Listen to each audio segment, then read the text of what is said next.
Well, there's a delightful new film out that I think the kids in particular are going to get a great big kick out of. It's called Big Trouble in Little China. Here's one of the stars. His name is Dennis Dunn, and we welcome you to Nebraska, Dennis. You're making a small part of movie history, I think, in the sense that isn't this one of the first films where Chinese Americans are used in key roles, not only in addition to the acting, but in the production of the film. How do you respond to that?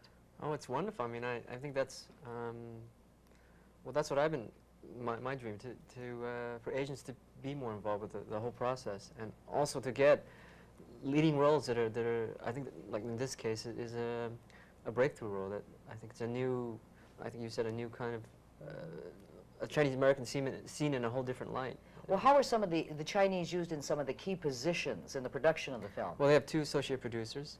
There's a technical advisor, there's the choreographer, the stunt coordinator, almost all the stuntmen are Asian, and of course all the principal actors. And there's probably, I know I must be forgetting somebody, one of the grips is Chinese American. How did you and John Carpenter, the director, get together, Dennis?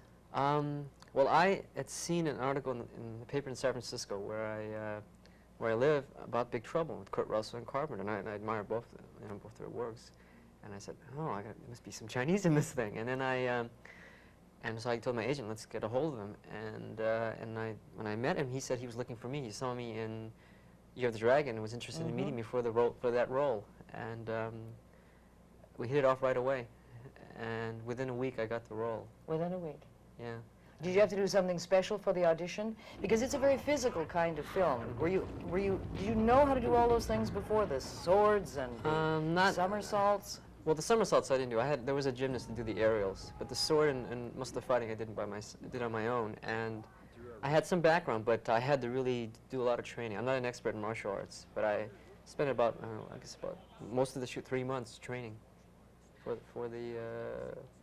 the physical. I understand you used the sword so well that it was actually given to you by the prop master at the end of the movie. Right. Why is it that we, as Americans, have such a feeling regarding the martial arts? It's a fear kind of thing with the taekwondo and the karate. It involves such a frightening attitude. It seems so swift. It seems so vicious. Well, I think because culturally it's a different way of fighting. I mean, the Eastern culture is quite different from Western culture. So, I think because in the West you don't think of fighting is entirely differently. And then when you see it in that form, it's so foreign and so different. I think than the Western style of fighting. Some of it isn't necessarily vicious. Some martial arts is like Tai Chi is very slow and flowing, and then all this yelling and all this type of thing. So there's a whole range of martial arts. But in the film, they usually use the hardest style and the ones that are very more flamboyant for the film. What was the hardest thing for you to do, Dennis?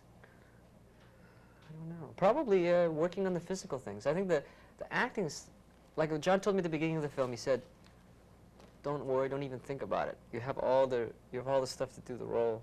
There won't be any problem. So don't worry. And that was the way he worked with me all the way. Just go for it. Don't even, you have it. Don't bother to even think. Just go with your instinct. Go for it. And so the thing that I was most concerned about was the physical part of it. So that's why I worked out every day. Well, this is a very curious film in many ways because there's almost a role reversal with the hero, Kurt Russell, and this guy, because he starts out as, well, you think of the Chinese sidekick. But as it evolves, Kurt Russell implies that he can do certain things and really can't. You're the one who comes through. You're the one who can actually do them when he protests that he can. My destiny rests in your capable hands. Hey, I'll do my best.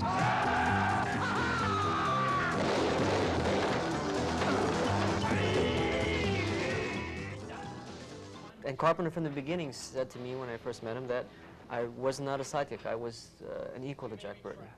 So from the beginning, he didn't see it as a sidekick, and neither did I. So it was like we were thinking on the same wavelength. So. And you're a full-time actor? Yes. Now, well, the past year and a half. Before that, I used to do a lot of theater, and most of the time I worked during the day. I did a lot of freelance work because I wanted flexibility if I wanted to really concentrate on a role, to spend all day working on something. So I pretty much, making money was, was second priority over the, acting was first priority. So I didn't have much money in those those days. Now you're going to have a lot, aren't you? I don't know. I Uh-huh. mean, yeah. One last thing, Dennis. How do you think the Chinese of the United States are going to react to this film? I think when the film started filming, they were skeptical. From what I saw last night, I think they're going to... Did you watch it last night? Oh, it's the first time I've seen the finished product, and I think the film transcends any stereotypes that could have been in the film. I mean, Carpenter had this great vision for the piece. I mean, yeah, you the saw it. audience was uproarious in their Yeah. response. They certainly Yeah. were. Well, good luck to you down the road. Anything next? Oh, I'm going to be going to China to work with Bernardo Bertolucci in September for 2 months in China and a month in Rome for a film about the last emperor of China. Well, congratulations. You're on your way, kid. Thank you. Dennis Dunn is his name. He's Wang, and the movie is Big Trouble in Little China. Please stay with us. We'll be right back as the morning show continues.